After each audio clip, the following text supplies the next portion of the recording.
Bueno, como les decía, les damos la bienvenida al ciclo de charlas Cerámica Presenta 2021, en este año donde la escuela cumple 70 años, ¿sí?, de funcionamiento.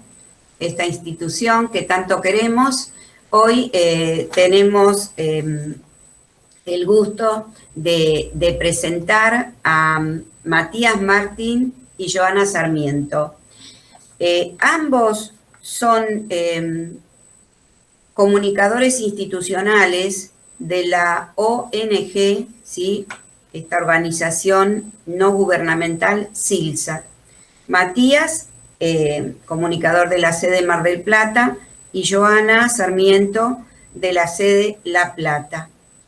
Les cuento un momentito algo sobre CILSA, ¿sí?, que es una entidad de bien público fundada el 14 de mayo de 1966 en la ciudad de Santa Fe. Su misión es promover la inclusión de personas con discapacidad y personas provenientes de sectores marginados de la sociedad, como niños, niñas y adolescentes en situación de vulnerabilidad social. Actualmente, CILSA cuenta con la presencia institucional en distintas ciudades de nuestro país: Santa Fe, la Ciudad Autónoma de Buenos Aires, Córdoba, Rosario, La Plata, Mar del Plata y Mendoza. Como dijimos, el objetivo es concientizar, y en este caso el objetivo particular en esta charla es trabajar por la inclusión social con las personas con discapacidad, pero la propuesta es concientizar sobre el derecho de la accesibilidad a la información, especialmente en lo que refiere a muestras artísticas accesibles. Bueno, los dejo ya en compañía de Matías, Hola, ¿qué que tal? anda por Buen aquí, día se los a presento, todos. Joana también. ¿Cómo Bueno, están? Voy a compartir pantalla. Así bueno, iniciamos. Confírmenme por favor si se ve. perfecto. Se ve Ya perfecto. estás compartiendo, Matías. Genial. Muy bien. Eh, Bueno, pues vuelvo a hacer. Disculpame. Sí. Vamos a comentar que la mecánica, ¿sí?, de la charla, la dinámica, va a ser que, bueno, Matías va a hacer su exposición y nosotros vamos a estar atentos al chat por si hubiera preguntas, y vamos a ver si se contestan en el momento o luego se van a ver reflejadas en la charla. ¿Sí? Muchas gracias. Genial, gracias Ana. Bueno, muchas gracias por la presentación. Solo para agregar una información que nos parece importante que ustedes tengan, nuestra ONG cuenta con varios programas sociales a través de los cuales cumple su misión, voy a hacer una breve mención a los programas, ¿sí? Para que ustedes sepan y puedan también hacer uso de estos si lo quisieran o si lo necesitaran.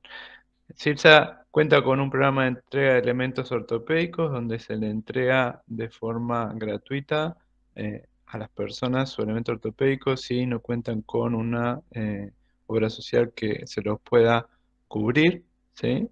Con un trámite muy sencillo pueden adquirir su elemento ortopédico, que puede ser una silla de ruedas, bastones, trípodes, andadores, puede ser también muletas, ¿sí? Esos son los elementos que entregamos.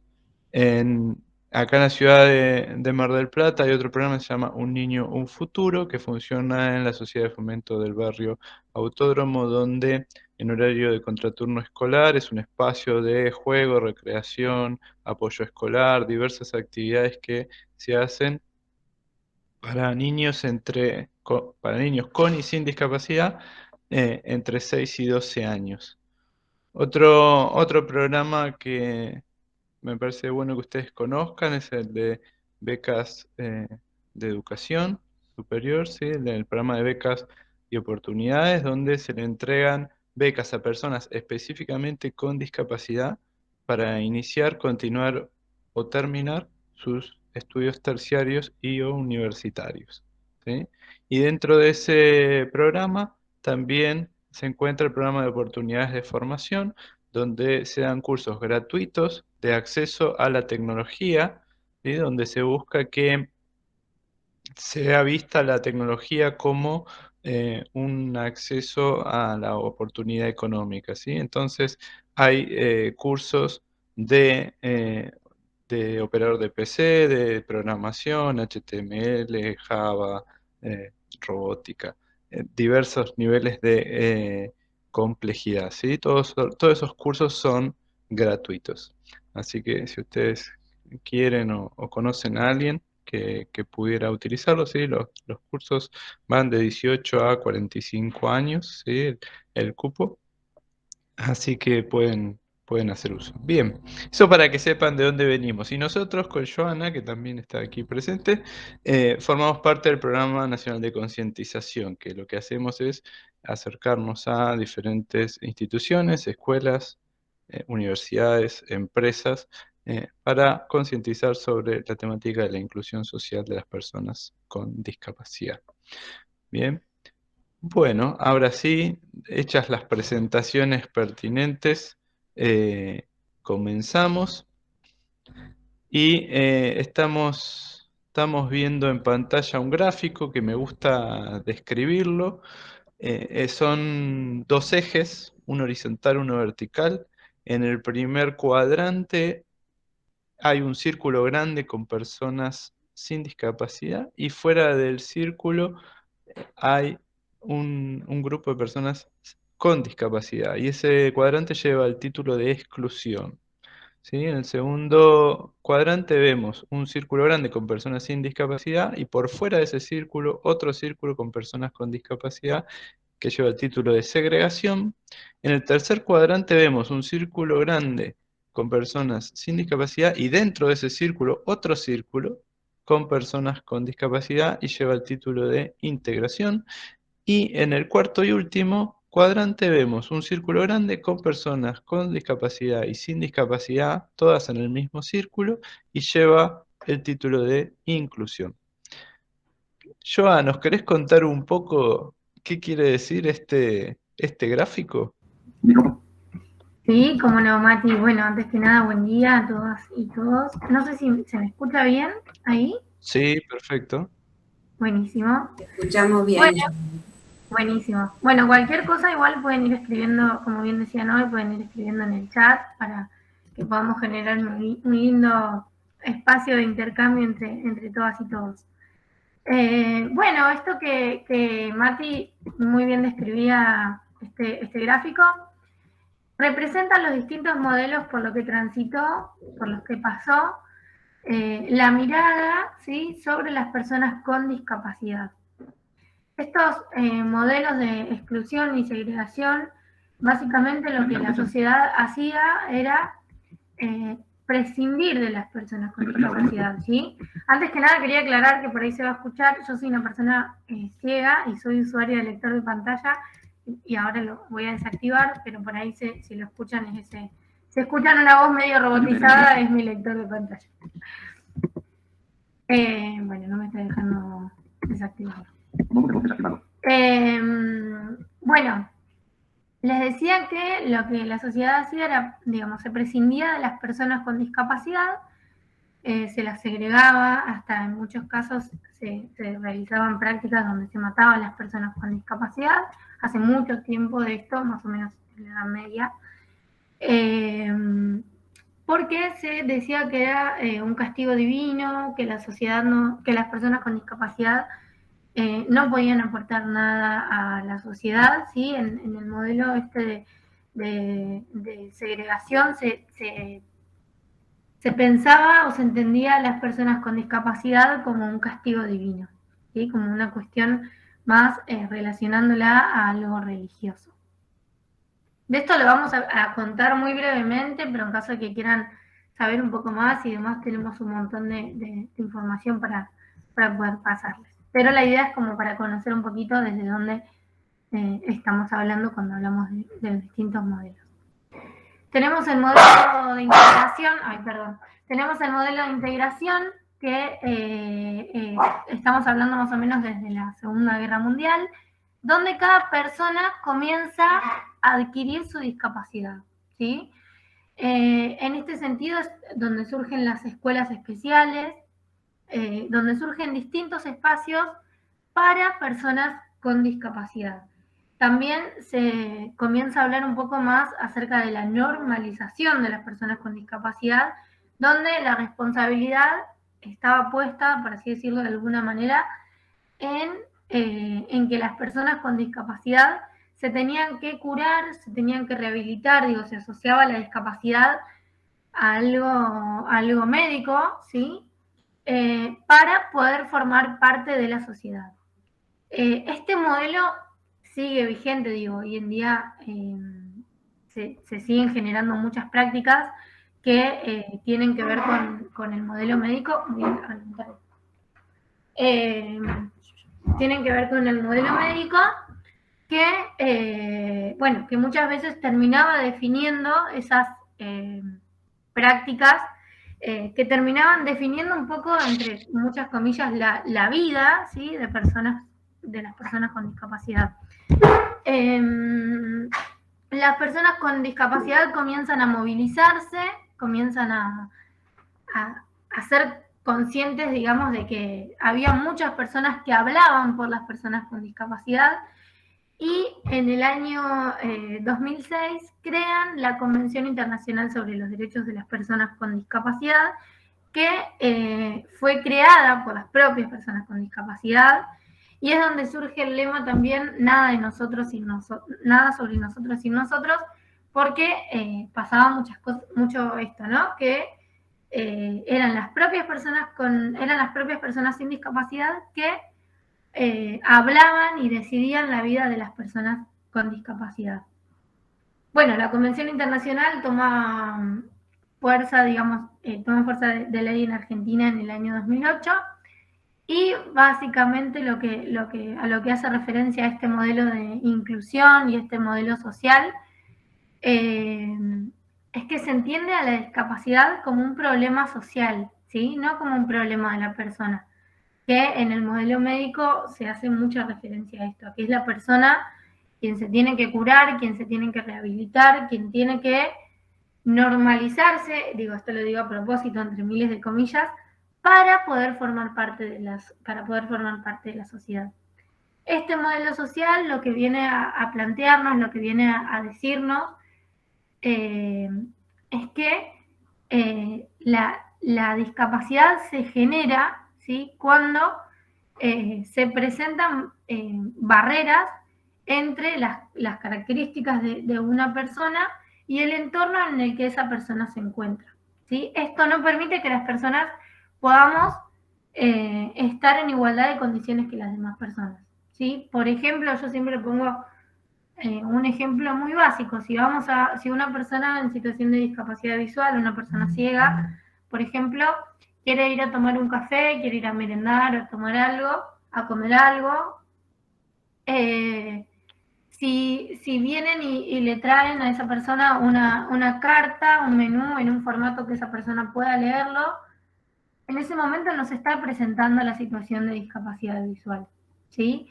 Ahora, si a mí me dejan un menú arriba de la mesa y ese menú está totalmente en un formato que no puedo acceder a ese formato, ahí me estoy encontrando con esa situación de discapacidad, ¿sí? O sea, la culpa en sí no es mía, digamos, la responsabilidad no es mía por no ver, sino que la responsabilidad es de toda la sociedad en sí, claramente también de los distintos estados y demás, de las distintas, por generar diferentes formatos y demás que no permitan que las personas con discapacidad podamos acceder. No sé, Mati, si querés agregar algo en cuanto a esto, si hay alguna pregunta. Perdón por los líos de mi perro acá, que ahí se tranquiliza.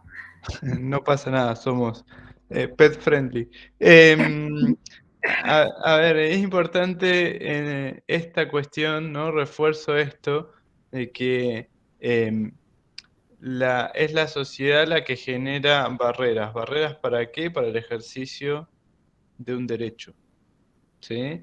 Entonces, si cambiamos el foco y decimos, bueno, no es que la discapacidad sea una cuestión de la persona que tiene que hacer algo para ser lo más normal posible, dicho entre muchas comillas, como decía yo, sino que es el entorno social el que fue creado no para todos, sino para un cierto tipo de ciudadano. Y entonces si esto es así, lo que debemos hacer es, bueno, ver cuáles son las barreras que impiden el ejercicio de derechos y trabajar para su eliminación. ¿Por qué? Porque si eliminamos las barreras, ese entorno social, sea físico, comunicacional, cualquiera de ellos, es accesible para todas las personas, ¿sí? Eso es lo que estamos buscando, ¿sí? Entonces, si esto es así, van a ver que vamos a hacer mucho hincapié hoy sobre el concepto de barreras, que ahí lo tenemos en pantalla, ¿sí? Existen barreras físicas, que por ahí son las más visibles, ¿no? ¿Qué sería una barrera física? El ancho de una puerta. Si una puerta es demasiado angosta y yo soy usuario de silla de ruedas y mi silla de ruedas no pasa, eso es una barrera. ¿Qué sería una barrera física? Una escalera, si soy una persona con discapacidad motriz. ¿Qué sería una barrera? Un baño no accesible, eso es una barrera física. Una barrera comunicacional tiene que ver con las que impiden el acceso a la información, ¿sí? Si yo por ejemplo, una página web subo un video y ese video no tiene subtítulo y no tiene interpretación en lengua de señas, bueno, eso es una barrera porque no es accesible para todas las personas. Y las barreras actitudinales o sociales son las que tienen que ver con cómo nosotros nos relacionamos, cada uno de nosotros y la sociedad en su conjunto, con las personas con discapacidad. Si yo tengo un prejuicio de cómo son las personas con discapacidad o un prejuicio de cómo son las personas con alguna discapacidad en particular, digo, ¿no? Una persona con síndrome de Down, son todos buenos y cariñosos, las personas ciegas se tienen que dedicar a la música porque son personas ciegas, ¿sí? Todo eso son mitos, son prejuicios. Pensar que una persona con discapacidad tiene mucha fuerza de voluntad. Mirá, Juancito, qué fuerza de voluntad que tiene. Eso también es un mito, ¿sí? Ponerlos en el lugar de héroes, de ejemplo. Mirá, es un ejemplo, tiene que compartir su ejemplo. Eso también es un prejuicio, ¿sí? Positivo, pero es un prejuicio. Entonces, cuando yo tengo prejuicios que me impiden relacionarme con la persona que tengo enfrente, entonces eso también es una barrera, en este caso actitudinal. Y si lo que genera la discapacidad son estas barreras, ¿a qué tenemos que apuntar? Al diseño universal. ¿Qué sería el diseño universal? Generar productos, entornos y servicios que no tengan barreras, que no necesiten ser adaptados, que puedan ser utilizados por la mayoría de las personas sin ningún tipo de adaptación. Lo cierto es que ustedes estarán pensando, bueno, sí, pero, no sé, un edificio, por ejemplo, fue pensado hace 50 años con otra mentalidad y tiene escaleras y tiene las puertas angostas y, bueno, ¿y qué hacemos en ese caso? Bueno, en ese caso se habla de ajustes razonables. Son las adaptaciones que yo voy a hacer en un entorno, un servicio, un producto que ya fue creado, ¿sí? No pensando en la accesibilidad, no pensando en la accesibilidad, y que le voy a hacer ajustes para que sea accesible o lo más accesible posible, ¿sí? Esa es la idea general sobre la que trabaja la Convención de la ONU, ¿sí? Cuando habla de que la discapacidad es social. Y existen dos artículos, en especial hay más, pero quisimos traer estos dos, que, que nos dicen, bueno, que hacen referencia específicamente a accesibilidad, ¿sí? El artículo 9 dice, se adoptarán medidas pertinentes para asegurar el acceso de las personas con discapacidad en igualdad de condiciones con las demás al entorno físico, al transporte, la información y las comunicaciones, incluidos los sistemas y las tecnologías de la información y la comunicación. ¿Sí? Ese es el artículo 9. Esto es ley y tiene rango constitucional en Argentina. ¿Sí? Y el artículo 30, que es el siguiente, lo que dice, esto es una descripción, no es una cita literal, dice: se reconoce el derecho de las personas con discapacidad a participar en igualdad de condiciones con las demás en la vida cultural, las actividades recreativas, el esparcimiento y el deporte. ¿Sí? Entonces, todo esto, como digo, es ley, no es un lujo. Lo que falla muchas veces, porque alguno lo debe estar pensando, así que me adelanto a eso que están pensando, es el control, ¿sí? Que esto se cumpla. Bien, esto teniendo en cuenta este marco, ¿sí? Vamos a pasar al tema que hoy nos reúne, que es, si yo estoy planificando una muestra cultural, una muestra artística, ¿qué tengo que tener en cuenta? ¿Sí? ¿Qué aspectos? ¿Qué es lo que hace accesible una muestra? Y voy a plantear, y con yo vamos a plantear cuestiones que son el ideal por ahí, van a ver que en la presentación por ahí hay fotos de museos súper reconocidos, de muestras, ese es el ideal. Y vamos a hacer lo posible eh, por llevar eso a ejemplos concretos y prácticos que ustedes puedan tener en cuenta. ¿Sí? De eso se trata la presentación de hoy. Voy a pasar de diapositiva, si me deja. Ahí está. Bien, primeros aspectos que nos parece importante a tener en cuenta. Cuando yo pienso en accesibilidad, hay un concepto que se llama cadena de accesibilidad, ¿sí? Que cubre estos aspectos que están en pantalla. Yo, para poder acceder a una muestra, en este caso, tengo que tener en cuenta estos aspectos. Informarme sobre la muestra, ¿sí? Informarme. Informarme, ¿qué quiere decir? Si yo envío un flyer, que es lo más común, ¿no? Para dar a conocer mi muestra, que va a ser en tal lugar, tal día, etcétera, y lo mando generalmente ese flyer, que antes era un folleto, bueno, hoy es un flyer generalmente por WhatsApp, en formato imagen, y ese flyer tiene texto generalmente, porque dice tal día, tal fecha, tal lugar, tal dirección. Entonces, yo voy a difundir un flyer, lo importante es que haga una descripción en texto y lo mande todo, ¿sí? El texto y la imagen. ¿Por qué? Porque, como bien dijo Joa, ella, como persona con discapacidad visual, utiliza un lector de pantalla, y el formato imagen no es reconocido por el lector de pantalla.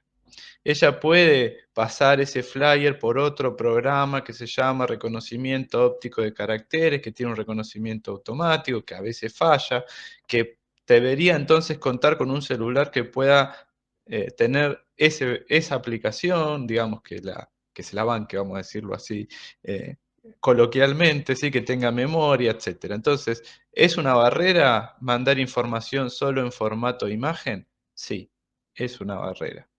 Si yo difundo a través de un audio y lo paso en un grupo donde hay personas con discapacidad auditiva, personas con hipoacusia, personas sordas, no se van a enterar de esa información. Entonces, tengo que mandar la información en múltiples formatos, ¿sí? En múltiples formatos, por lo menos imagen y texto, ¿sí?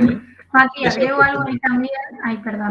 adelante, No, adelante. para mí creo que la clave, como para entender un poco también de todo esto que venimos hablando, siempre entender que una persona con discapacidad debe manejarse con la mayor autonomía posible, ¿sí? Digo, estas barreras que por ahí nos encontramos, si bueno, nos envían, por ejemplo, a una persona ciega una imagen que no está descripta, o un gráfico, un flyer, digo, la invitación a una muestra, por ejemplo, o a cualquier tipo de evento, capaz que muchas veces pensamos, bueno, pero por ahí alguien se la puede leer, ¿no? Que es algo que, aunque no lo crean, escuchamos un montón de veces. Y siempre lo que tenemos que apelar y lo que tenemos que poder garantizar es que, bueno, que las personas con discapacidad deben poder manejarse con la mayor autonomía posible. Y no siempre van a estar acompañadas. Y me parece como algo súper fundamental para que podamos entender esta cadena de accesibilidad que está bien comentando Mati. Buenísimo Perdón. ese aporte. La autonomía es clave en esto, ¿sí? Si no hay autonomía, no hay accesibilidad. Otro aspecto del informarse puede ser la cartelería, ¿sí? Si yo hago carteles, esos carteles tienen que tener ciertos criterios. El primero, por nombrar uno en primer lugar, es que haya un buen contraste entre el texto y el fondo. Vieron que a veces se ponen en carteles, el texto tiene como transparencia con respecto a la imagen del fondo. Bueno, eso dificulta mucho la lectura para personas con disminución visual, ¿sí? Entonces, el cartel, si hago un cartel y lo voy a pegar en algún lugar, tiene que tener un color sólido de fondo, tiene que tener una letra que se llaman sin serif, que son letras rectas, ¿sí? Por ejemplo, ¿cuáles, Matías? Arial, Calibri, Verdana, Helvética. Esas son letras, tipografías que ayudan a la lectura. La cursiva, las letras redondeadas, donde la A y la O son parecidas, dificultan mucho la lectura. O letras que son muy finitas, la línea, ¿sí? Y no es fácil de distinguir una letra de otra. Es muy importante que la tipografía sea recta. También es importante que esté alineado el texto a la izquierda, que no esté centrado, porque si todos los renglones de una información terminan en el mismo lugar, eso dificulta la lectura para personas con disminución visual, ¿sí? ¿Cómo sé si el contraste entre texto y fondo es el correcto? Bueno, hay digamos, ciertas cuestiones que no fallan, como letra negra sobre fondo blanco, letra blanca sobre fondo negro, letra negra sobre fondo amarillo, letra amarilla sobre fondo negro. Si ustedes eligen una de esas 4 no le van a errar, ¿sí? Hay otros y hay aplicaciones que después si quieren las compartimos para chequear si el contraste de colores que estoy usando es el correcto, ¿sí? Y lo mismo pasa con los folletos. Los folletos deberían cumplir con los mismos criterios, con interlineado 1,5 también, ¿sí? Que la información sea simple, clara, oraciones cortas, ¿sí? Lenguaje concreto.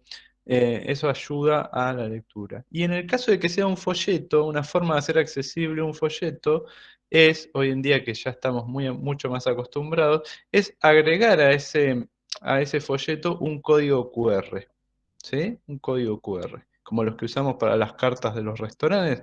Entonces, ese código QR debería llevarme a una página, que puede ser una página muy sencilla, donde esté esa misma información del folleto en formato de texto, ¿sí? Y eso en formato de texto o en formato de audio, si quieren también. ¿Por qué? Porque si es formato texto, como bien hablo yo hoy de su lector, eso lo va a poder leer a través del lector, ¿sí? Si es un folleto de papel, no lo va a poder leer, ¿sí? Entonces, esa es la sugerencia. Una sugerencia más. Si ustedes hacen un folleto con un código QR, en general abajo a la derecha es un lugar cómodo para poner el código y está bueno que alrededor del código tenga un troquelado el papel. ¿Por qué? Porque eso hace mucho más fácil la ubicación del código para una persona con discapacidad visual si lo quiere escanear, ¿sí? Entonces, si la persona lo quiere escanear, puede escanearlo a través de ese troquelado, lo puede ubicar mucho más fácil. ¿Querés agregar algo con respecto a esto, Joa, que vos sos experta en el uso de estas herramientas? No, Mati, por ahí reforzar esto que si vamos a agregar un texto, que sí es necesario que esté en formato Word, por ahí es como lo más recomendable, porque si por ahí agregamos un texto y ese texto es una imagen, nos vamos a encontrar con la misma barrera de accesibilidad. Bien, entonces debería llevarme, ese QR debería llevarme a un Word. Claro. Exactamente, muy bien. Bueno, esto es muy sencillo de hacer, ¿sí? Hay que generar un link y tener ese archivo guardado, por ejemplo, en un Drive y ya está. Es muy sencillo. Bien, siguiente, estamos en el informarse. Siguiente era aproximarse de la cadena de la accesibilidad. ¿Qué quiere decir aproximarse? Bueno, que la persona cuente con los medios para llegar al lugar de la muestra, ¿no? Por ejemplo, si hay algún servicio de transporte que lo lleve hasta ese lugar. Esto es parte de lo ideal que yo mencionaba hoy, ¿no? Acceder tiene que ver con el lugar donde se produce esa muestra, cómo son los accesos, ¿sí? Las puertas tienen el ancho suficiente, tiene escalones en la entrada. Eso es lo que hay que tener en cuenta. Cuando las personas llegan, ¿quién las recibe? ¿Sí? ¿Qué información le van a dar cuando las recibe? Eso tiene que ver con el acceso. El punto de utilizar, ¿sí? Ahora lo vamos a profundizar mucho más, así que no me voy a detener en eso.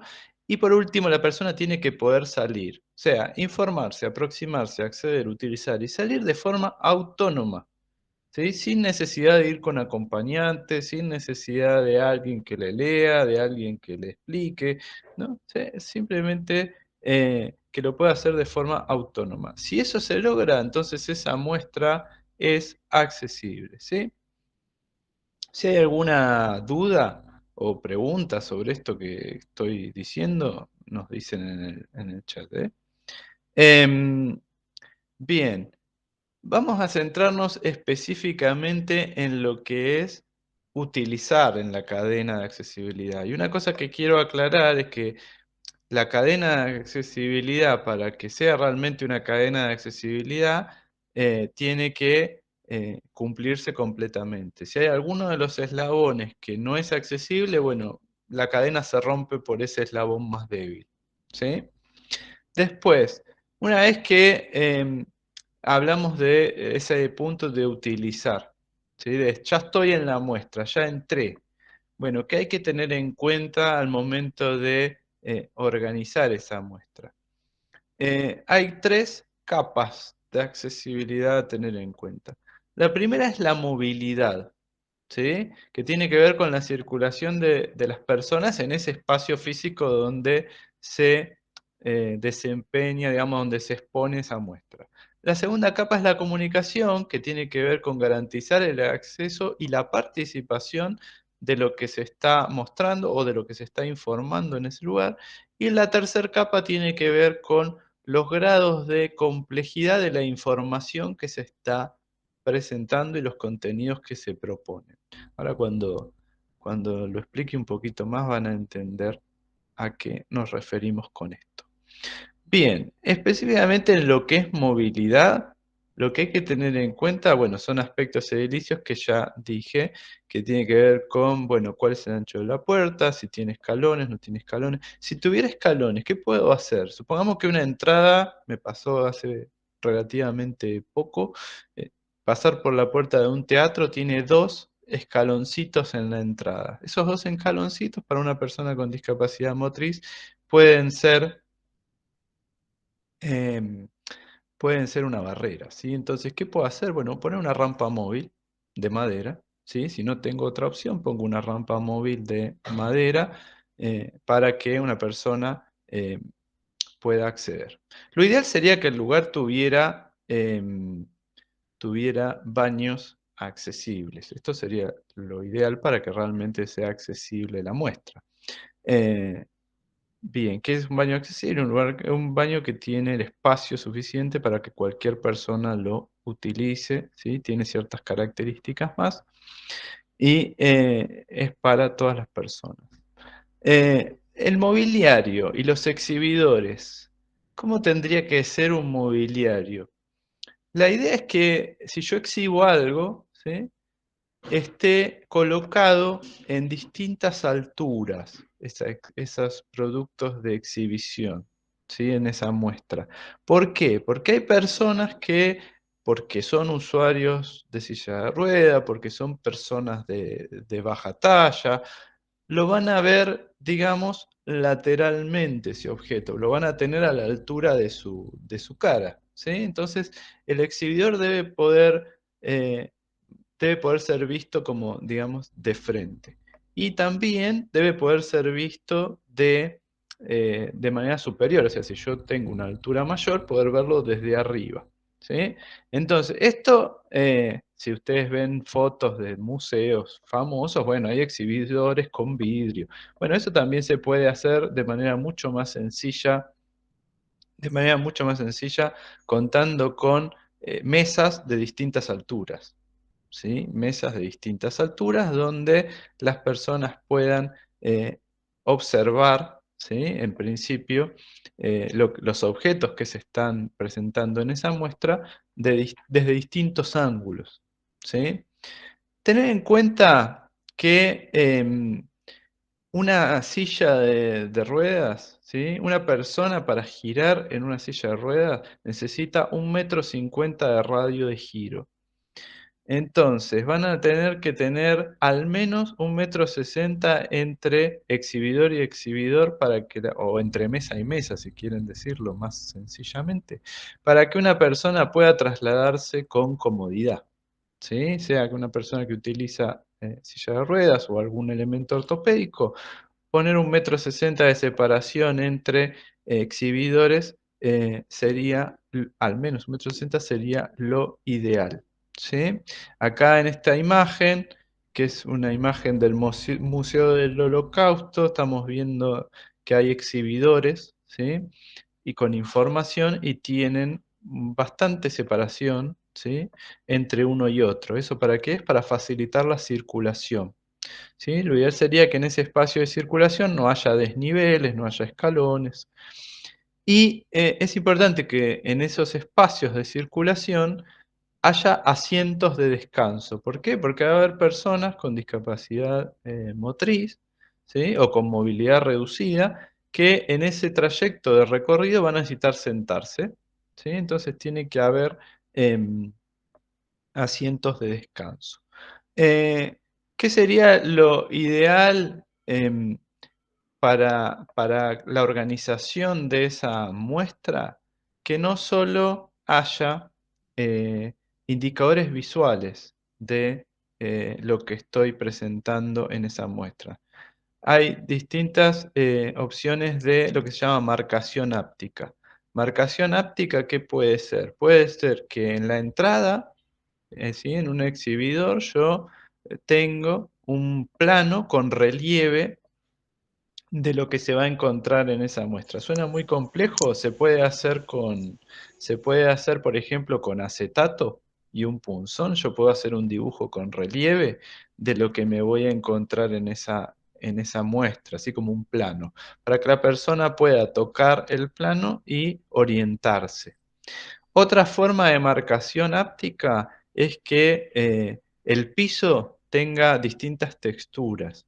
También existen las baldosas podotáctiles, que son las que se encuentran en algunas esquinas, que vieron que son como de una goma y tienen como unos relieves, que vos pisás y te das cuenta que estás en la esquina. Eso sería lo ideal. ¿Cómo lo puedo hacer eso de manera, digamos, más accesible para por ahí una muestra que no es un museo? Hay cinta que se pega en el piso, que es antideslizante, que tiene como una textura, que se podría utilizar para marcar un recorrido, por ejemplo. ¿Sí? Vos vas pisando sobre la cinta y te va marcando cuál es el recorrido sugerido. Bien, ¿algo más, Joa, que quieras agregar con respecto a esto?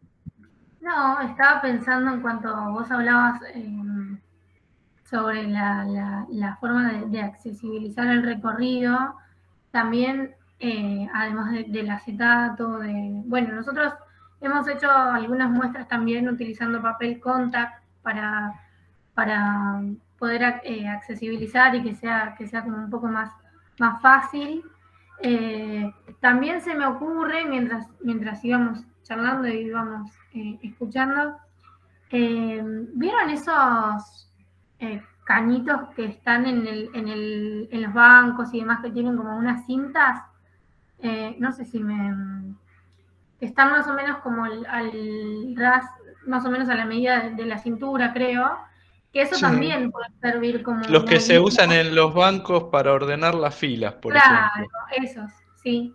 Bueno, que también, teniendo en cuenta, bueno, toda esta cuestión de los protocolos y demás, pero bueno, son como una herramienta que en varias muestras las he visto que generan que la persona en situación de discapacidad visual pueda seguir ese recorrido específicamente para poder hacerlo de manera autónoma. Bien, buenísimo. No sé si hay alguna pregunta en el chat sobre esto que estamos diciendo antes de Bien, pasar al siguiente. Matías, acá había alguna pregunta, ¿no? Que dice, ¿estas pautas se difunden entre instituciones organizadoras de muestras, como Existe museos? un manual sobre muestras en museos y accesibilidad que es de la provincia de Buenos Aires. ¿Sí? Existe un manual donde están estas pautas. No sé si en todas las instituciones organizadoras de muestras se difunde esto. ¿Sí? En lo que es museos de la provincia y municipales existe el manual. Eso es lo que te puedo decir como dato, Existe el manual, ¿no es cierto? Es como, sí, la ley está hecha, la cuestión es, bueno, exactamente. cumplirla, ¿no? O ponerla en práctica, porque evidentemente la legislación existe, la cuestión es, este, también por ahí, dentro de lo posible, estas cuestiones que a lo mejor algunas de ustedes han mencionado, ¿sí? Que por ahí no son las más complejas, pero que también pueden ayudar y colaborar a esta cuestión de la accesibilidad, ¿no? Exactamente, la inaccesibilidad. Ahí, ay, Sí, yo, adelante, adelante. no, no, seguí tranquilo. Que decía que muchas veces las cuestiones de inaccesibilidad no son producto de una mala intención, sino de desinformación y de ignorancia del tema. ¿Sí? Porque por ahí separar un poco más los exhibidores o buscar una mesa de distintas alturas no es algo demasiado complejo, digo, para una institución como un museo me refiero, ¿no? Entonces, la cuestión es tener en cuenta que digamos, la persona que puede venir a la muestra puede ser una persona con discapacidad. Entonces, la idea es pensar en un público más amplio, ¿sí? Pensar en todos los públicos posibles, no en un solo tipo de público o en un solo tipo de ciudadano. Sí, Virginia estaba Sí, Yo por levantando ahí la lo mano. que... Ay, perdón, Virginia, Sí, perdón, Joana, no te escuchamos bien. ahí se ahora, me escucha. sí, A ahí ver, sí. ahí está. No, por ahí lo que iba a decir es que también es necesario como tener en cuenta de que, bueno, primero que estamos en un proceso donde bueno, hay muchas herramientas que tal vez, digo yo, las sacamos como un poco de si bien están en los manuales y demás, sabemos que hay herramientas que tienen mucho que ver con lo ideal y que muchas veces no está a nuestro alcance, ¿no? Dependiendo del lugar donde estemos y desde dónde queramos realizar una cierta muestra. Digo, hay muchas herramientas que en base a eso las terminamos como sacando de la galera, no sé, esta cuestión que yo decía de, bueno, accesibilizamos una muestra con, no sé, con papel contact, porque en función de ir preguntando a personas en situación de discapacidad, en diferentes situaciones de discapacidad, ya sea discapacidad visual, motriz, intelectual, auditiva, vamos encontrando, nos van diciendo, nos van recomendando diferentes herramientas que permitan generar esa accesibilidad. Lo que nosotros traemos por ahí, o lo que está planteado en los manuales, es sí, esta cuestión ideal que queremos que se genere y que estamos en ese proceso para que eso se genere. Pero también entendemos esto, ¿no? Bueno, que podemos generar nosotros y nosotras desde el lugar donde estemos, con pequeñas cosas, esta cuestión de la autonomía y la accesibilidad para las personas con discapacidad. Bien, no sé si Virginia estaba Sí, por ahí. me Virginia, parece que levantó la mano y después se fue de la reunión, se ha caído. Así que bueno, si vuelve a bueno, entrar, que nos haga la pregunta que tenía. bien, Bien. ok. Bueno, pasamos a la capa de accesibilidad comunicación. Y acá la clave de la comunicación se refiere a comunicar básicamente todo. ¿Qué quiero decir con todo? Quiero decir con comunicar la información que hay en esa muestra, ¿sí? Y también las propuestas de participación, ¿no? Porque a veces las muestras también cuentan con propuestas de participación y está bueno que toda esa información sea accesible.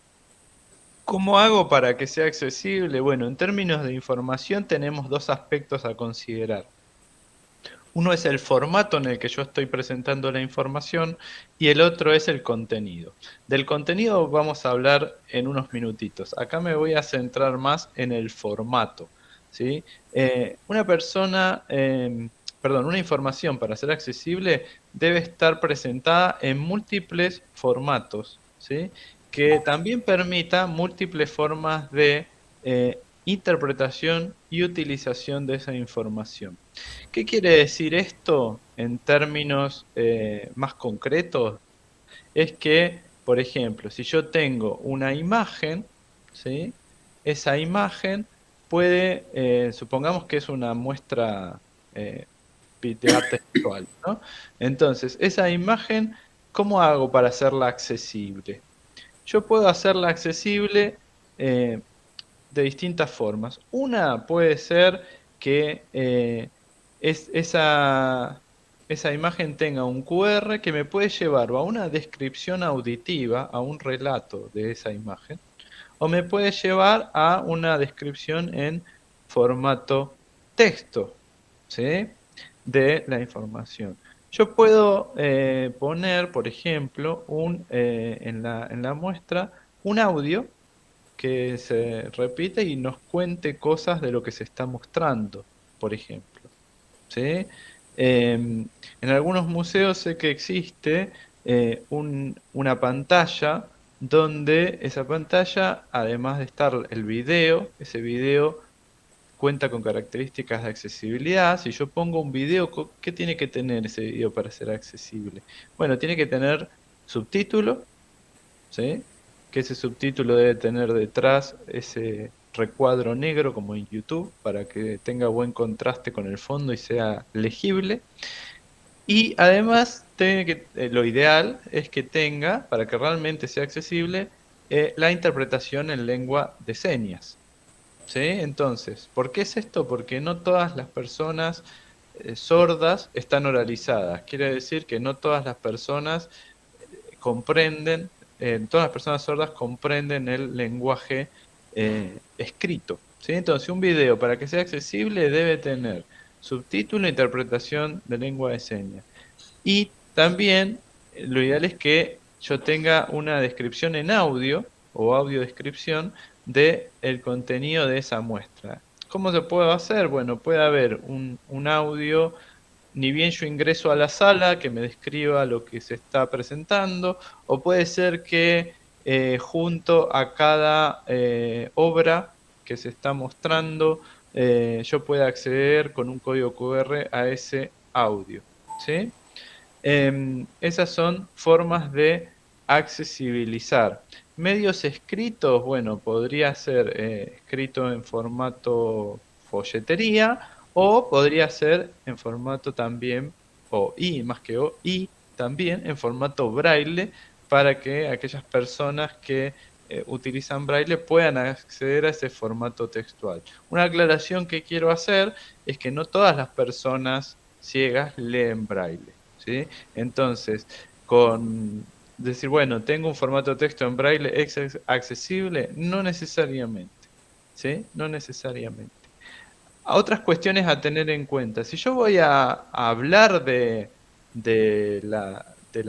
contenido de la muestra, estoy un poco en función de guía o de presentador de esa muestra, puedo recurrir a algo más sencillo, que es describir lo que estamos viendo en la muestra, ¿sí? Determinados objetos, si los voy a presentar, objetos de arte, describirlos como por ahí hice yo al principio con el gráfico de los 4 cuadrantes, los 4 círculos, ¿sí? Hay ciertos criterios a tener en cuenta en una descripción, que es que sea objetiva, que no incluya interpretaciones, que pueda seguir un orden, ¿sí? Ir de lo que está en primer plano a lo que está fuera de plano.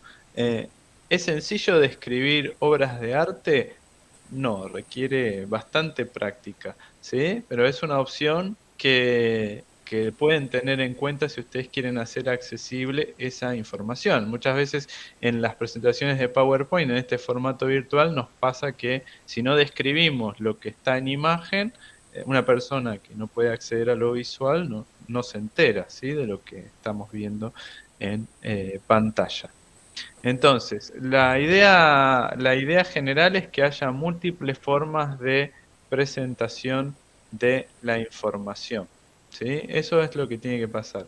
Si yo voy a hablar en una muestra y tengo un grupo de personas, es importante no taparme la boca cuando hablo, no mirar hacia abajo, no girar mientras estoy hablando. ¿Por qué? Porque si hay una persona sorda que me va o con hipoacusia que me va a leer los labios, si yo me tapo la cara, miro hacia abajo, si no hay buena luz, ¿sí? Si estoy hablando medio a oscuras, ¿por qué no? Porque hay una pantalla de fondo y si prendo la luz no se ve bien la pantalla.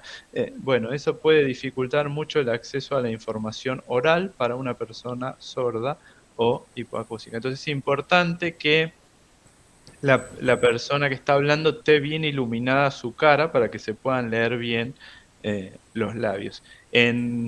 Por ejemplo, obras de teatro, la persona que hace la interpretación en lengua de señas en general está a un costado del escenario y se lo alumbra directamente, ¿sí? Para que pueda ser vista esa interpretación en lengua de señas, ¿sí? Esto es para personas sordas. Una alternativa que me parece súper interesante es, por ejemplo, una obra de teatro. Si yo quiero hacerla accesible, ¿sí? ¿Qué otra opción tengo además de la interpretación de lengua de señas? Bueno, se puede grabar un ensayo, ¿sí? Para que esa obra de teatro debajo del escenario cuente con un subtítulo. El subtítulo se hace sobre el guión de un ensayo, no sobre la obra que está ocurriendo en vivo en este momento, pero eso permite subtitular una obra de teatro. Y eso puede hacer que sea mucho más accesible para muchas personas. Bien, básicamente en lo que es información tiene que ver con esto. Y si pensamos en múltiples formas de presentación, interpretación y utilización de la información, piensen que una muestra puede ser, lo voy a decir con esta palabra, no sé si es la correcta, interactiva. ¿Sí? Que haya objetos que se puedan tocar. No solo se puede acceder a una muestra artística a través de lo visual o a través de lo auditivo, de lo que me cuenta alguien, sino que yo pueda de alguna manera manipular objetos, tocarlos, sentir texturas, ¿sí? En este sentido, también es importante la última capa de accesibilidad que queremos mencionar, que tiene que ver con los grados de complejidad de los contenidos que se presentan, ¿sí? Y que haya múltiples formas de exploración. En esta imagen que estamos viendo es de una muestra de un museo donde hay una instalación, entiendo yo, que hay colgados del techo múltiples como ovillos de lana, ¿sí? Y estos ovillos de lana, la persona que está frente a ellos los está oliendo, ¿sí? Tienen distintos aromas, ¿sí? Esa instalación, cada ovillo de lana tiene distintos aromas. Entonces es una forma de exploración multisensorial, no solo auditiva, no solo visual. Pienso que muchos de ustedes entiendo que trabajan con cerámica, con mosaicismo, el poder tocar los objetos, ¿sí? Me parece una opción súper importante pensar en volúmenes, texturas, materiales, ¿sí? Y eso puede hacer mucho más accesible la muestra. Por último, en cuanto a los Agrémoslo contenidos... ahí un cachitito, ahí se me Sí, escucha. ya. Sí, sí. Genial. Perdón, estoy muy interrumpido la audio. Dale, adelante. Un gusto. No, por ahí, como tener en cuenta y reforzar esto que vos decías en relación de que esos distintos formatos o diferentes formas de percepción puedan ser para todo público, porque a mí, por ejemplo, me ha pasado muchas veces que había diferentes objetos en algunas muestras, y lo que estaba esta cuestión de que solo las personas con discapacidad podían tocar estos objetos. Entiendo que muchas veces tiene que ver con una cuestión de cuidado, por ejemplo, y demás de los mismos, pero que, por ejemplo, que está muy bueno que se generen como estas diferentes formas de exploración para todos y para todas, ¿no? Porque si no, de alguna manera también estamos generando como esa exclusión de alguna forma. Y que podemos pensar en que cada persona puede tener diferentes formas de percibir ese objeto, esa muestra.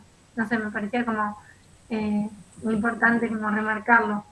Totalmente de acuerdo. Yo creo que si es accesible es para todos. Si yo diferencio entre, no, esto es para personas con discapacidad, no, esto es para personas sin discapacidad. Entonces eso no es inclusión. ¿Sí? Estamos otra vez en el modelo de integración donde hay un nosotros y un ellos. Si hablamos de accesibilidad y de inclusión, es para todos. Eso significa que sea accesible. ¿Sí? Bien, y me había quedado por aquí que yo puedo presentar la información, estoy pensando específicamente en la información en audio, la información en video, la información en texto, con distintos niveles de complejidad. ¿Sí? Pueden convivir, por ejemplo, yo puedo hacer una descripción de una obra para un experto en arte y puedo hacer una descripción paralela que conviva con esa descripción en un lenguaje sencillo, ¿sí? Con palabras de uso habitual, concretas, ¿sí? Textos breves, oraciones cortas, y pueden convivir esas dos descripciones en una muestra. Y entonces, dependiendo del tipo de público que se acerque a esa obra, va a poder acceder a esa información. Quiero hacer una diferenciación en este sentido, que es la diferencia entre lenguaje sencillo y lectura fácil. Lenguaje sencillo es una técnica que tiene que ver con hacer un texto, digamos, desde su creación ya, lo más accesible posible. ¿Sí? Como dije, frases cortas, el lenguaje habitual, concreto, sin la utilización de demasiadas metáforas, para que sea fácil su comprensión. Ahora, si hay un texto, una información que no ha sido creado con esas características, quizás porque el formato no lo permite o porque cuando fue creado no se pensó en la accesibilidad, cualquiera de las dos opciones, existe una técnica que se llama lectura fácil, que es la adaptación de textos a un formato específico que sea comprensible para personas con poco dominio del idioma, para personas con discapacidad intelectual, ¿sí? O para personas con poco hábito lector y dificultades de comprensión. Entonces, podemos pensarlo de manera accesible ese texto desde su creación, o si ya está creado ese texto y por alguna razón no es accesible, podemos pensar en hacer una adaptación en lectura fácil, que es toda una técnica, tiene sus formas, su manera de hacerlo. ¿Sí? Bien, no quiero que nos excedamos mucho del tiempo, no sé si está Marina por acá. Hola, ¿qué tal? Sí, sí, ahí Hola, hablo. hola Marina. Ahí Bueno, estoy. muchos las conocerán a Marina, no hace falta que yo la presente o si querés presentarte. Por las dudas, sí, siempre hay, Dale. el público se renueva, como dicen. Yo soy profesora de la Escuela de Cerámica. Bueno, justamente ayer estaba pensando que la escuela cumple 70 años y hace un montón de años que estamos, hay un montón de profes que estamos hace muchos años y cómo pasa el tiempo, ¿no? Así que bueno, yo estoy a cargo del taller de mural, de muralismo y también de cerámica en la biblioteca parlante, que justamente trabajamos con personas con ceguera y también disminución visual. Así que bueno, justamente nosotros abordamos este tema de la accesibilidad junto con municipalidad a través de los murales accesibles, que bueno, tal vez los pudieron conocer a través de las redes, que tuvieron bastante difusión.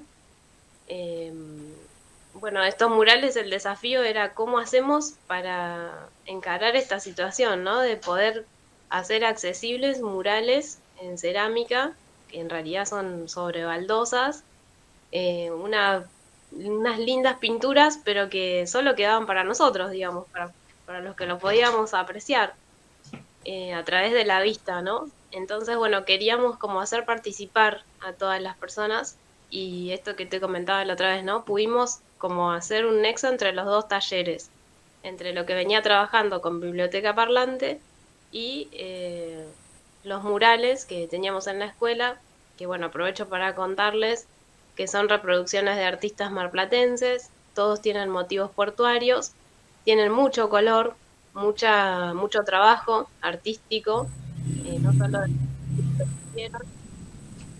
sino del trabajo, ¿no? De los traslados, bueno, la colocación.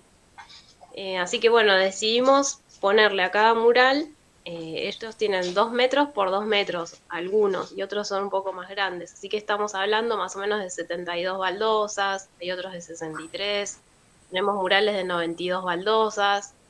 Así que bueno, era el desafío que poder transmitir esa imagen tan grande, de una superficie completamente plana, llena de color, como te digo, pero plana, porque la textura es la de una baldosa, con esmalte.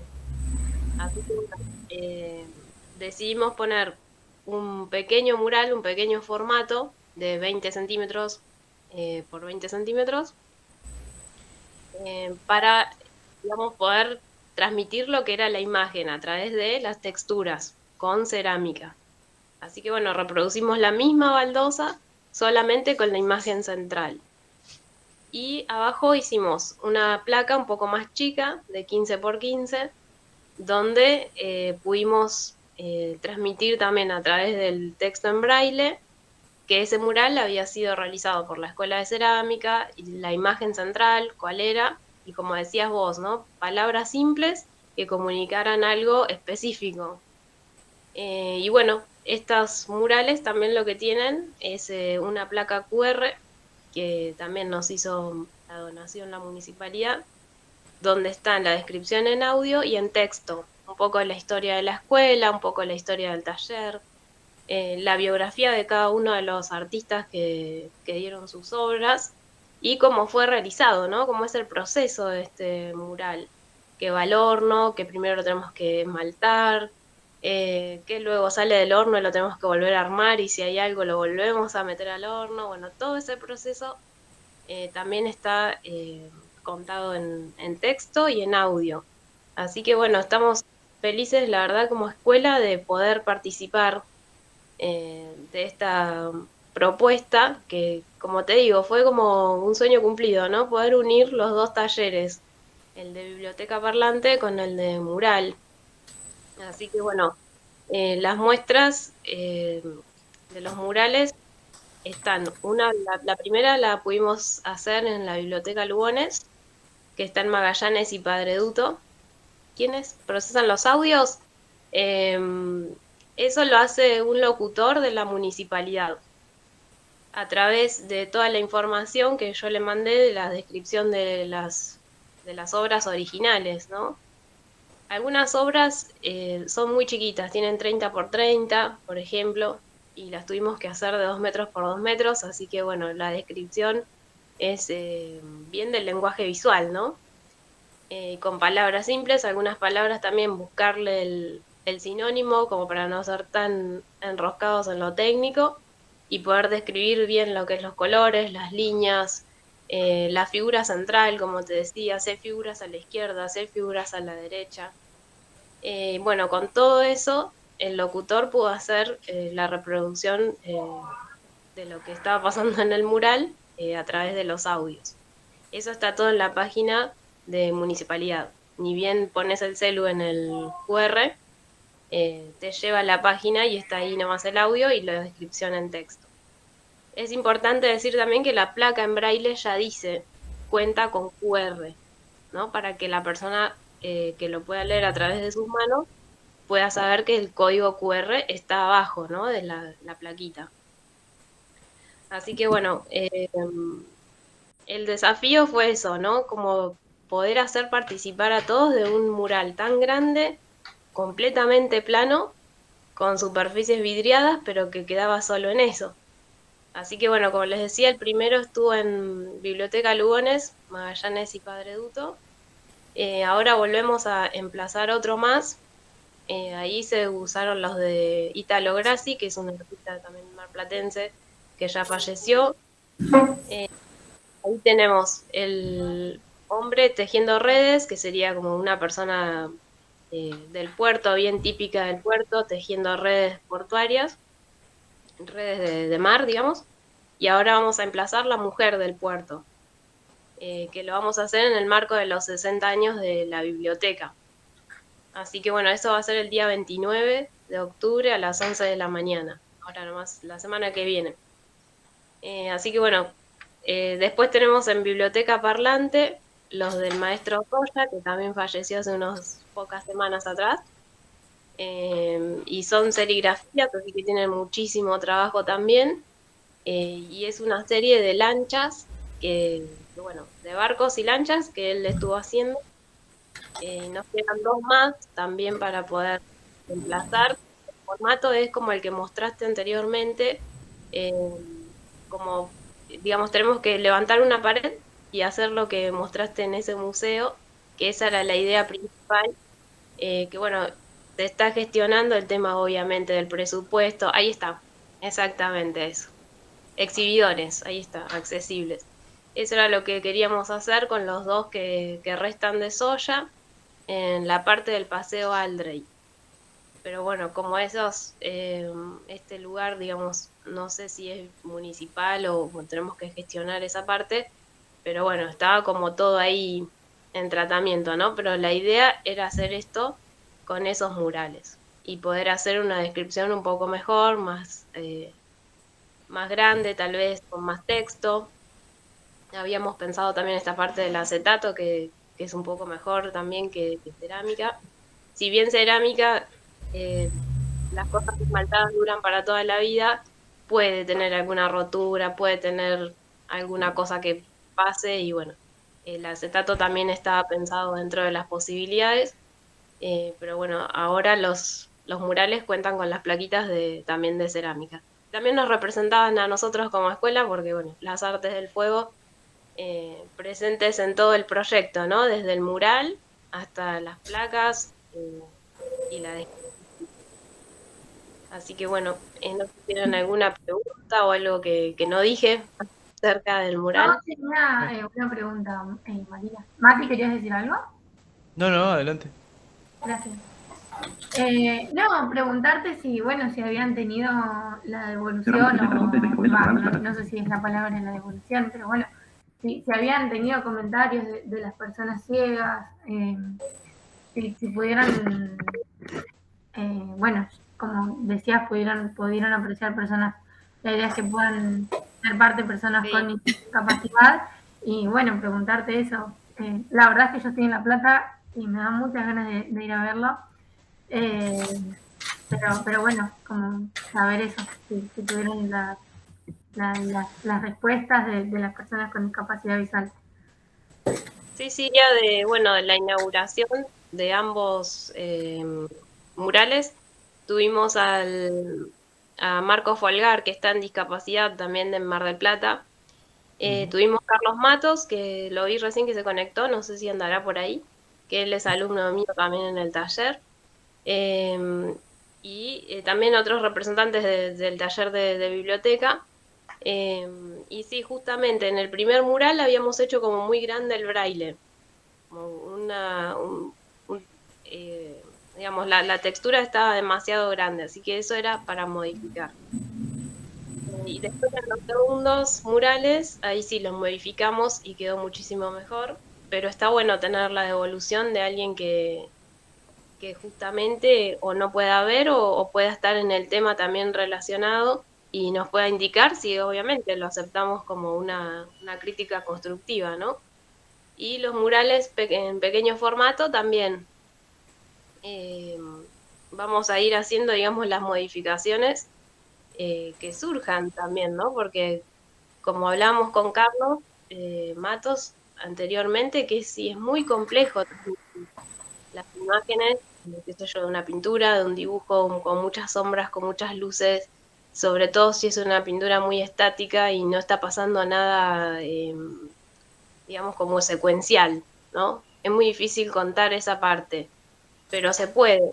El sábado veía también en el programa de Marcos, Folgar, que hay una chica que es locutora y que se está ocupando de poder reproducir también en audio las pinturas de Dalí y la Mona Lisa.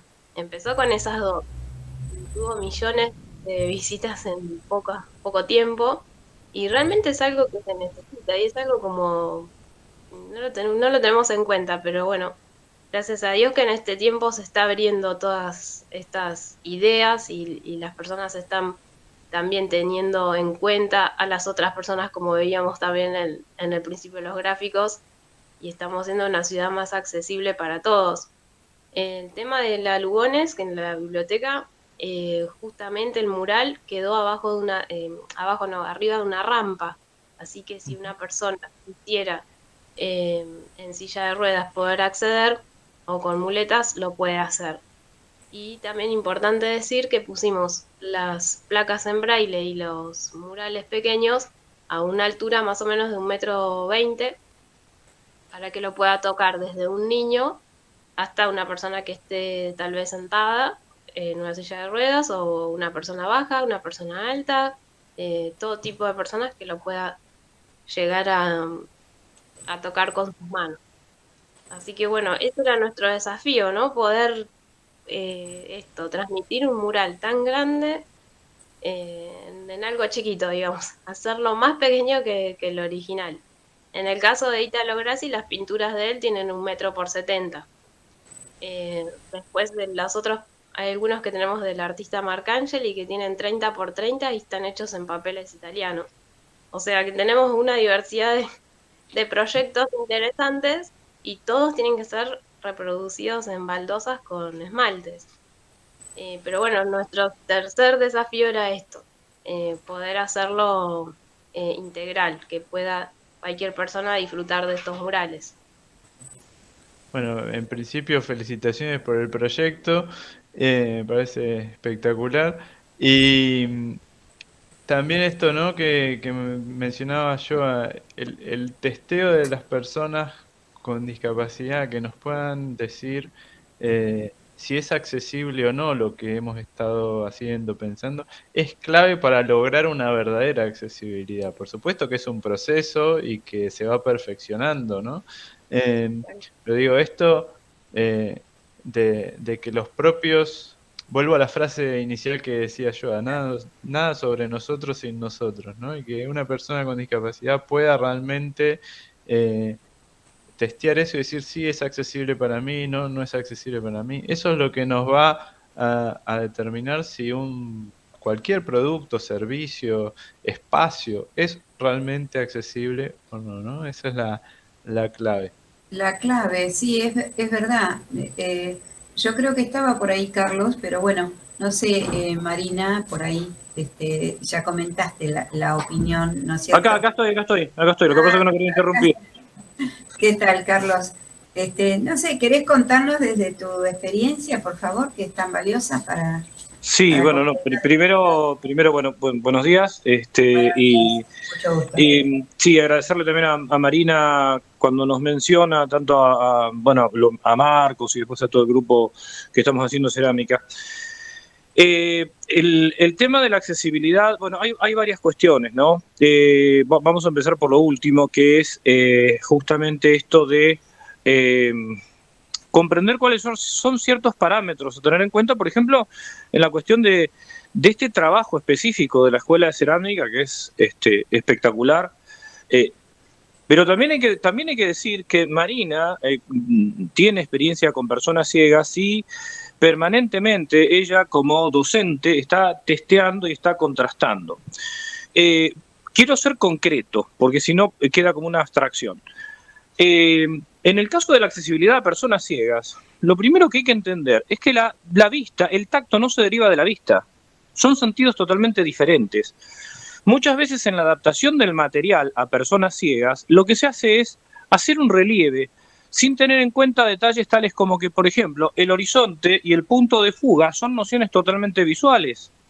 Entonces, si uno toma una imagen en perspectiva y simplemente se limita a hacer líneas, eso no se va a entender. Voy a poner el ejemplo de una caja para el que ve.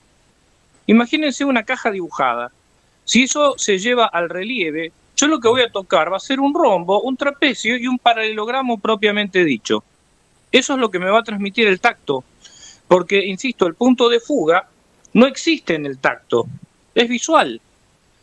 Un ejemplo claro es que, supongamos un cuadro en el que hay un tren que va por unas vías en el medio de un campo, las vías se van a unir en un punto, pero eso no ocurre en la realidad. Se unen visualmente, pero en la realidad no. Entonces, esos son todos detalles que hay que tener en cuenta en la adaptación. Lo comento porque, bueno, Marina, además de ser una excelente docente, es una persona muy humilde y no lo dice, pero realmente eso lleva muchísimo tiempo y muchísimo trabajo. Porque si no, creemos que hacemos algo accesible y en realidad no lo es. Y una nota a pie de página. Esta cuestión de el punto de fuga del horizonte y la perspectiva, lo podemos por ahí comentar quienes alguna vez vimos un poco. Yo alcancé a ver cuando era chico. Una persona ciega que jamás vio, no sabe qué cosa es la perspectiva. No lo va a saber, porque es una noción visual. Entonces, estos detalles, como decía Matías, son importantes en el testeo, en el contrastar y en no ser dogmáticos. Yo recién escuché también cuando Matías hablaba de las diferentes capas, ¿no? Matías, corregime, a ver, digo esto y ya me silencio nuevamente. Vos hablabas de la primera capa, creo que es la movilidad, decías vos. Exactamente. Bueno, yo no estoy tan de acuerdo. Para mí las capas se van intersectando, porque la primera capa para mí sería la información, que es lo que me llevaría a mí a conocer o a ir a determinado lugar. Exactamente. Si yo no tengo la información previa, por más que la movilidad exista, si yo no me entero que eso está, no voy a ir. Sí, en la cadena de accesibilidad que mencionamos antes estaba. Información. A lo que me refiero, ojo, yo entiendo que es un esquema, no estoy desautorizando el esquema, lo que digo, que para mí las capas están como si fuera cintas trenzadas, no es que hay una capa sobre otra. Totalmente, sí. Ese es el enfoque, ¿no? Pero bueno, me parece... En la experiencia, si te entiendo bien, Carlos, yo comparto por lo menos lo que interpreté lo que dijiste, digo, en la experiencia todo esto se da junto. Claro. Cadena de accesibilidad, las capas, son esquemas, pero en la experiencia se da todo a la vez. Se da todo a la vez o se puede dar, por ejemplo, al revés, lo que te decía, en mi caso, si yo no me entero, si no tengo la información que hay una muestra en tal lugar, no voy a ir, y a lo mejor tiene todos los requisitos de accesibilidad. En ese caso, fíjate que la primera capa, la más importante, es la información. Está bien esquematizar, pero digo, tengamos en cuenta que todo eso se va como interrelacionando, ¿no? Y seguramente que van a haber errores, porque esto es ensayo y error, digamos. Pero me parece que lo importante son los pasos que se están dando. El hecho de entender, de comprender que el acceso a la cultura es un derecho. O sea, las personas, todos tenemos derecho a acceder a la cultura, a los bienes culturales, al patrimonio cultural. Y la única manera en que esto no sea pura verbalización es a través de la adaptación de los materiales. Y el tema de la audiodescripción también es toda una cuestión. Pero bueno, no les robo más tiempo y bueno, gracias por pasarme la palabra un ratito. Bueno, todo un mundo para explorar, ¿no?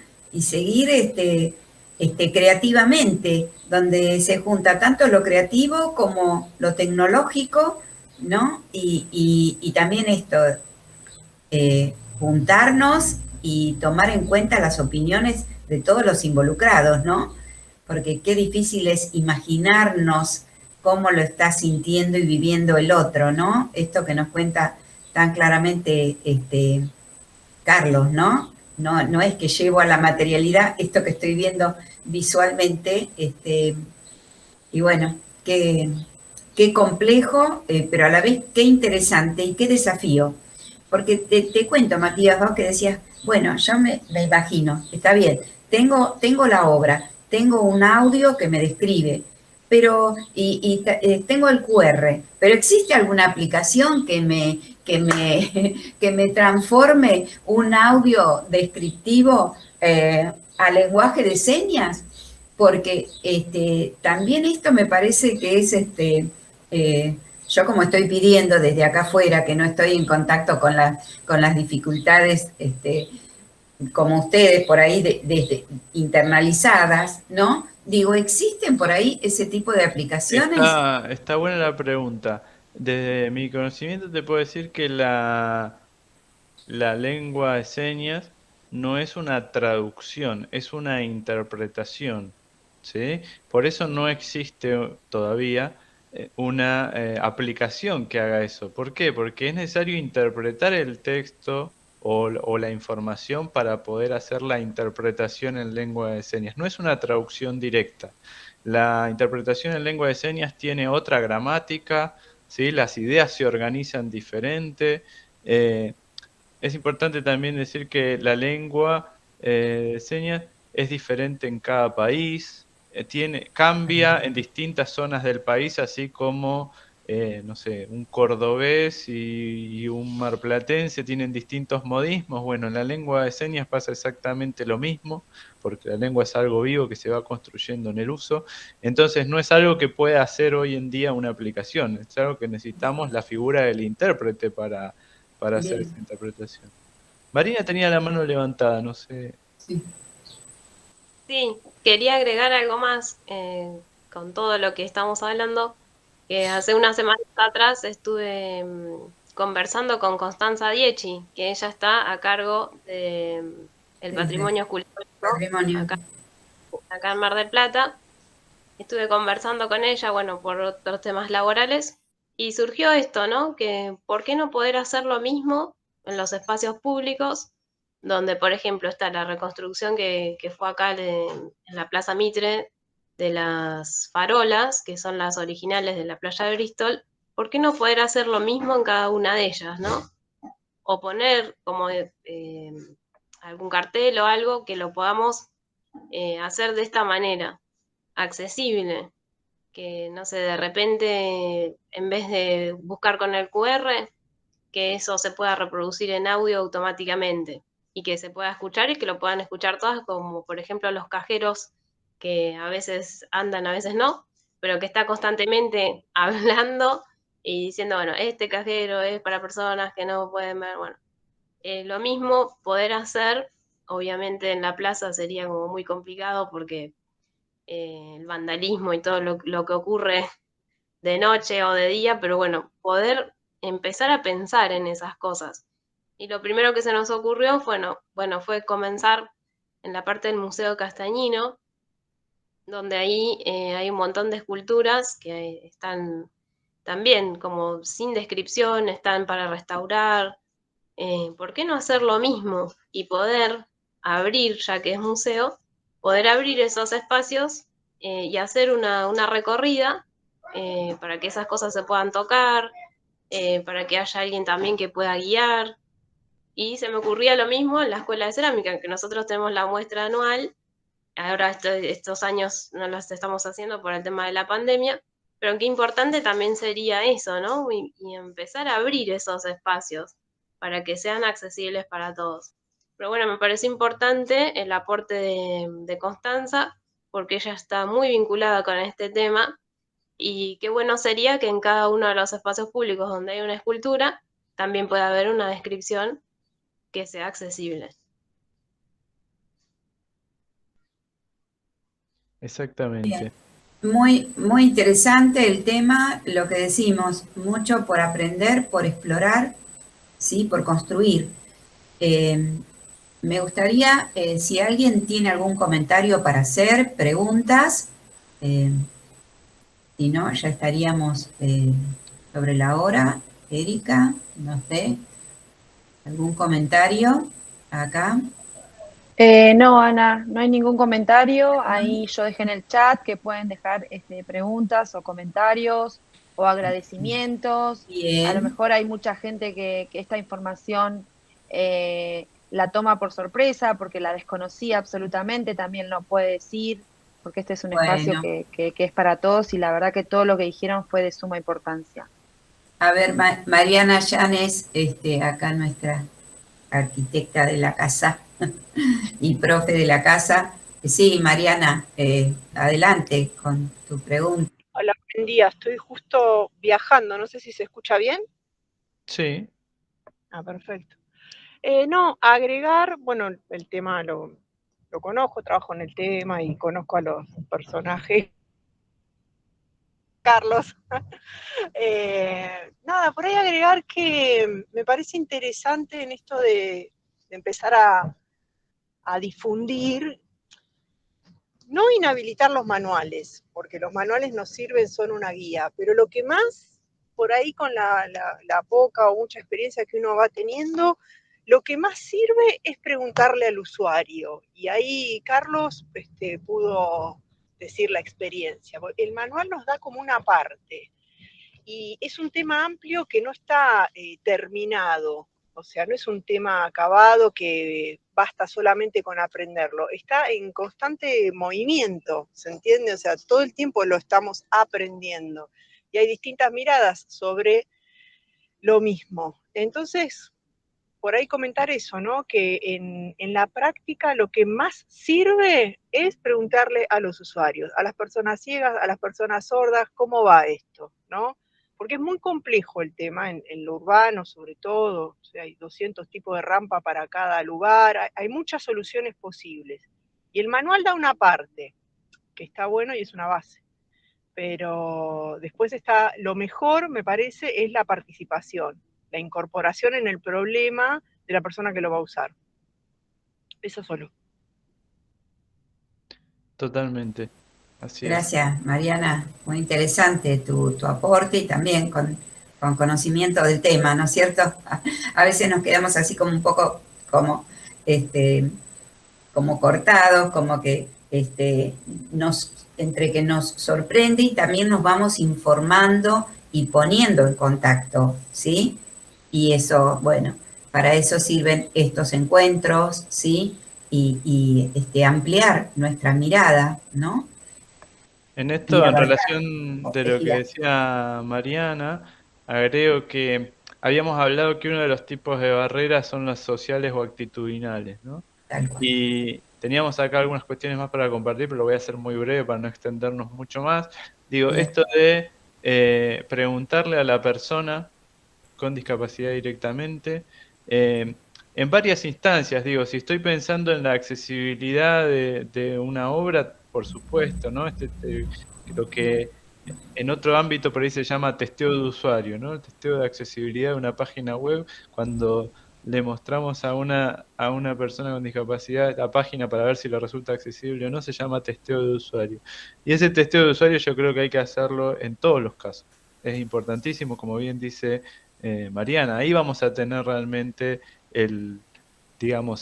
la confirmación de que lo que hemos hecho en términos de accesibilidad realmente es accesible.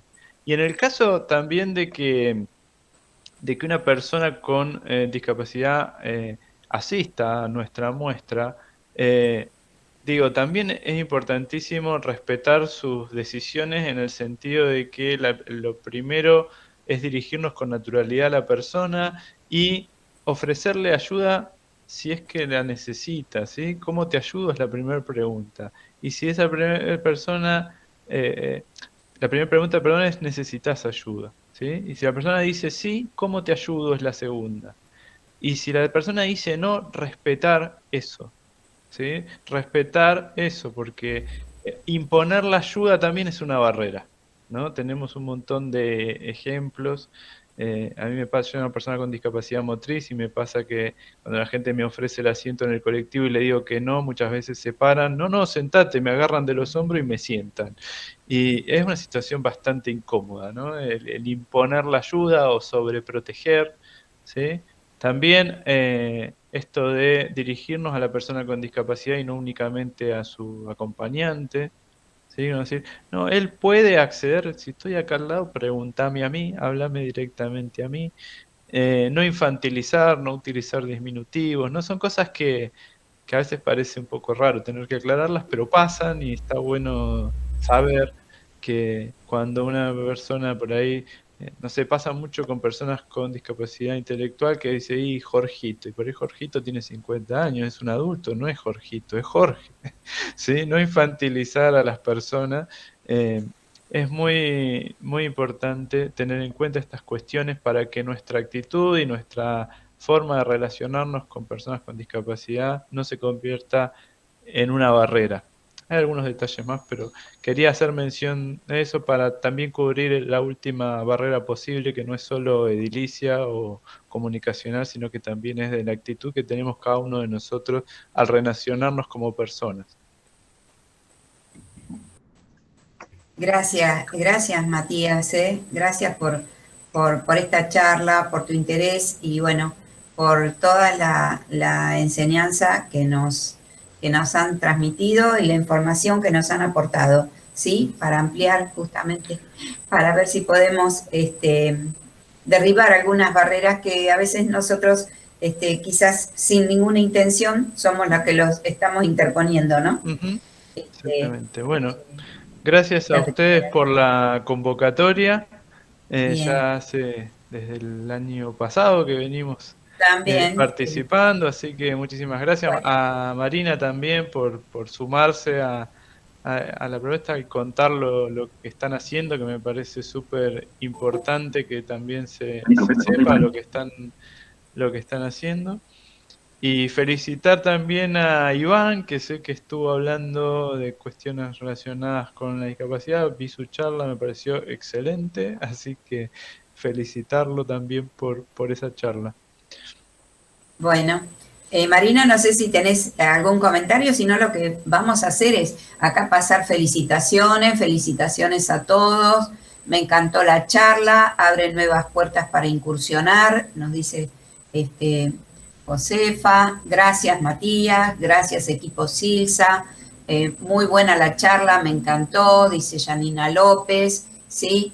Felicitaciones, bien, siguen las felicitaciones.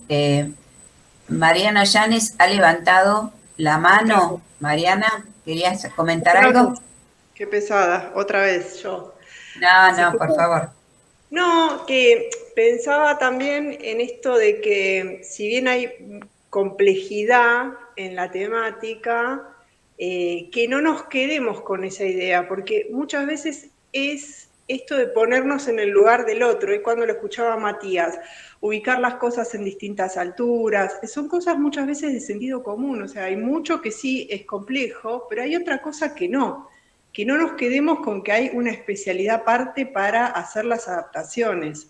Es ponernos en el lugar del otro, consultar a una persona con discapacidad, que se aprende mucho más que por ahí leyendo manuales. Digo, no quedarnos con que es algo complejísimo, ¿no?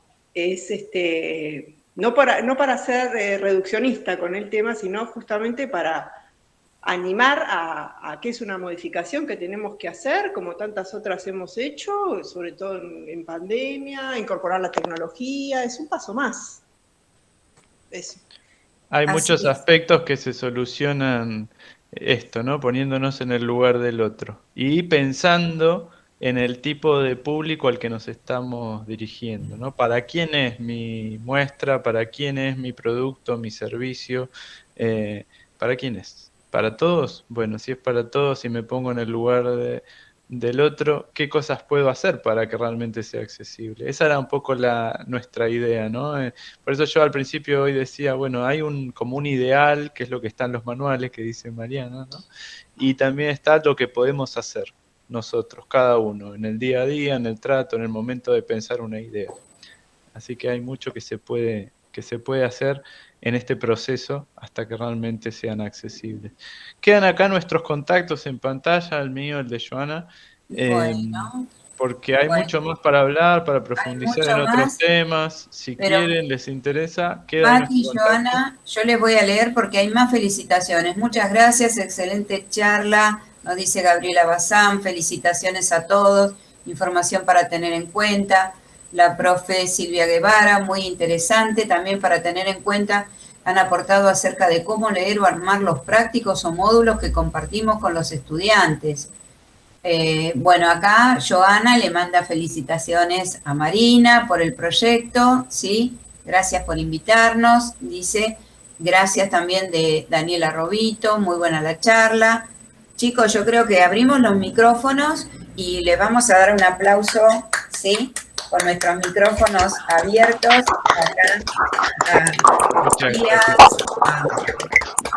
acá, a Marina también. Y bueno, yo también, como paso mi avisito para la próxima charla, están todos invitados para este viernes, que también va a estar alguien de la casa.